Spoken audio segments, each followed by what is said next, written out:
আসসালামু আলাইকুম ওয়া রাহমাতুল্লাহ।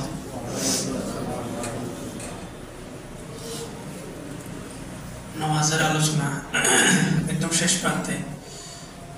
আমাদের শেষ বৈঠকে আলোচনা ছিল, শেষ বৈঠকে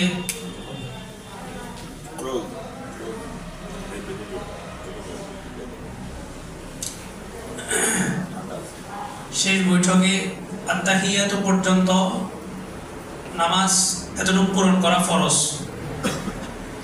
আত্তাহিয়াতুর পরে দরুদ শরীফ এবং দোয়া মাসুরা, অনেক ক্ষেত্রে এই দুইটা না হইলেও নামাজ পরিপূর্ণ হয়ে যায়। মাসালাটাকে শরীয়তের পরিভাষায় বলা হয় ফি'লে মুসাল্লি, অর্থাৎ মুসল্লি নামাজ থেকে বের হবে তার নিজের কোনো কাজের মাধ্যমে। যেমন আত্তাহিয়াতু পড়ার আগে কারো ওযু চলে গেল, অথবা নামাজের মধ্যে অট্টহাসি দিল, অথবা নামাজের মধ্যে কেউ ধাক্কাধাক্কি করে একজন কাতার থেকে সরে গেল, তাহলে নামাজ শেষ, নামাজ আবার দৌড়ে পড়তে হবে। কিন্তু একই ঘটনাগুলো যদি শেষ বৈঠকের আত্তাহিয়াতুর পরে যদি হয়, তাহলে আর নামাজ দৌড়াইতে হবে না, নামাজ হয়ে গেছে, তবে পরিপূর্ণ হয়নি, কিছুটা ত্রুটি রয়ে গেছে। তাহরিমুহা আত-তাকবীর ওয়া তাহলিলুহা আত-তাসলিম, এটা হাদিস। আমরা যে বলি তাকবীরে তাহরিমা, তাকবীরে তাহরিমা মানে কি? এটা এমন একটা তাকবীর যে তাকবীরের মাধ্যমে পৃথিবীর সব কাজ আমার জন্য কি হয়ে যায়? হারাম হয়ে যায়। পৃথিবীর সব কাজ, নামাজের ভিতরে কোনো কাজই করা যাবে না। আবার সালাম যেটা, এটাকে হাদিসের ভাষায় বলা হয়েছে হালাল, তাহলিলুহা আত-তাসলিম। এই সালামের মাধ্যমে আবার ওই সমস্ত কাজগুলো আমার জন্য কি হয়ে যায়? হালাল হয়ে যায়।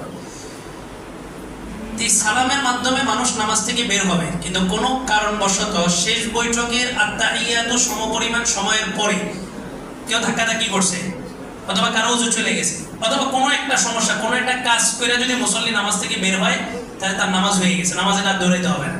কোন সময়? শেষ বৈঠকের আত্তাহিয়াতুর পরে। দরুদ শরীফটা কেন পড়া হয়? হাদিসের মধ্যে আছে প্রত্যেকটা দোয়া আসমানের নিচে, তাহতাস সামাই মুআল্লাকুন, আসমানের নিচে এটা ঝুলন্ত থাকে।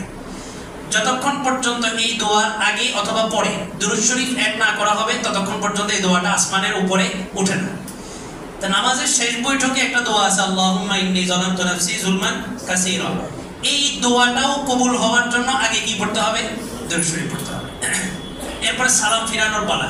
সালাম ফিরানোর ক্ষেত্রে অনেক সময় দেখা যায় ইমাম সাহেব আসসালামু আলাইকুম একটা বলতে না বলতে আমরা অনেক সময় দুইটা শেষ করে ফেলি। সালামের নিয়ম হলো, সালামটা একটা চেইন।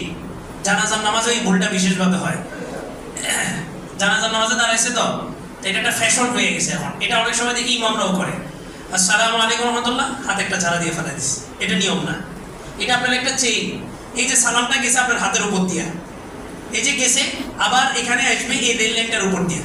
তা আপনার লাইনটা যদি ভেঙে দেন, তাহলে সালামটা এখানে আসতে পারবে না। এই জন্য এটা পুরোটা বাধা থাকবে, দোনো দিকে সালাম শেষ হবে, তারপরে হাত ছাড়া হবে।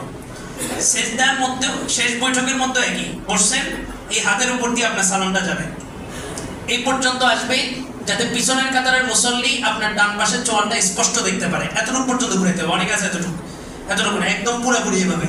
কারণ নামাজটা একটা ব্যায়াম, নামাজটা একটা যুদ্ধের ট্রেনিং, যত কষ্ট হোক এটা পরিপূর্ণ করতে হবে। এরপরে এক সালাম ফিরানোর পরে আবার এখানে আপনার এই দৃষ্টি এখানে এসে মাঝখানে থামবে, থামার পরে দ্বিতীয় সালামটা শুরু হবে।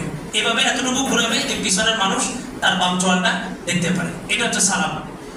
সালামের ক্ষেত্রে ইমাম সাহেব যখন সালাম ফিরাবেন, তখন উনি নিয়ত করবেন যে আমার ডান পাশের যত মুসল্লি আছে, মানুষ এবং জিন, মানুষ এবং জিন এবং ফেরেশতা, তিন শ্রেণীর নিয়ত করবে, মানুষ, জিন, ফেরেশতা। কারণ কাতারের ভিতরে অনেক সময় জিন্নাতরাও দাঁড়ায়। ইমাম যদি জিনের নিয়ত না করে, তাহলে ওই জিনের নামাজ সহি হবে না।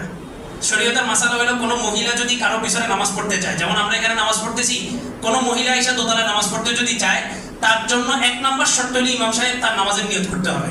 গত 6-7 মাস আগে একজন মহিলা এসে উপরে নামাজ পড়ছিল, আমি বলছি আপনার নামাজ হয়নি। কারণ আপনি যে নামাজ পড়বেন আমি তো জানি না, আমি নিয়ত করলে তখন তার নামাজ সহি হবে, কিন্তু আমাকে জানানো ছাড়া যদি কেউ এসে পিছনে ইক্তেদা করে, তার নামাজ কি হবে না? সহি হবে না। তো মানুষ যেমন নামাজ পড়ে এবং জিন্নাতরাও নামাজ পড়ে, এজন্য ইমাম সাহেব সালাম ফিরানোর সময় নিয়ত করবে ডান পাশের যত মুসল্লি আছে, মানুষ হোক, জিন হোক, কাদের ফেরেশতা, তিনজনের নিয়ত করবে। আর মুসল্লিরা শুধুমাত্র ডান পাশে সালাম ফিরানোর সময় ডান পাশের মুসল্লিদের নিয়ত করবে, মুসল্লি এবং জিন ফেরেশতা যারা আছে। বাম পাশে সালাম ফিরানোর সময় একই নিয়ত করবে। নামাজের পরে আল্লাহু আকবার শব্দটা বলা বিদআত। কারণ কি? রাসূল কোনো সময় কোনো হাদিসে নেই সালাম ফিরানোর পর আল্লাহু আকবার বলছেন, একটা হাদিসও নেই। রাসূল সালাম ফিরানোর পরে যেটা বলছেন ইস্তাগফারা সালাসান ওয়া ক্বালা আল্লাহুম্মা আনতাস সালাম ওয়া মিনকাস সালাম তাবারাকতা ইয়া যাল জালালি ওয়াল ইকরাম। রাসূল সালাম ফিরানোর পরে ইস্তিগফার 3 বার পড়ছেন। এখন প্রশ্ন হলো নামাজের মধ্যে কি গুনাহ হয়েছে নাকি ইস্তিগফার কেন পড়বে?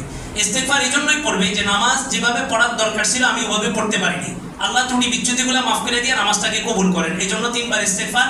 আর একবার কি বলবে? আল্লাহুম্মা আনতাস সালাম ওয়া মিনকাস সালাম তাবারাকতা ইয়া যাল জালালি ওয়াল ইকরাম। আল্লাহ কথাগুলোর উপর আমল করার তৌফিক দান করুন। দাঁড়িয়ে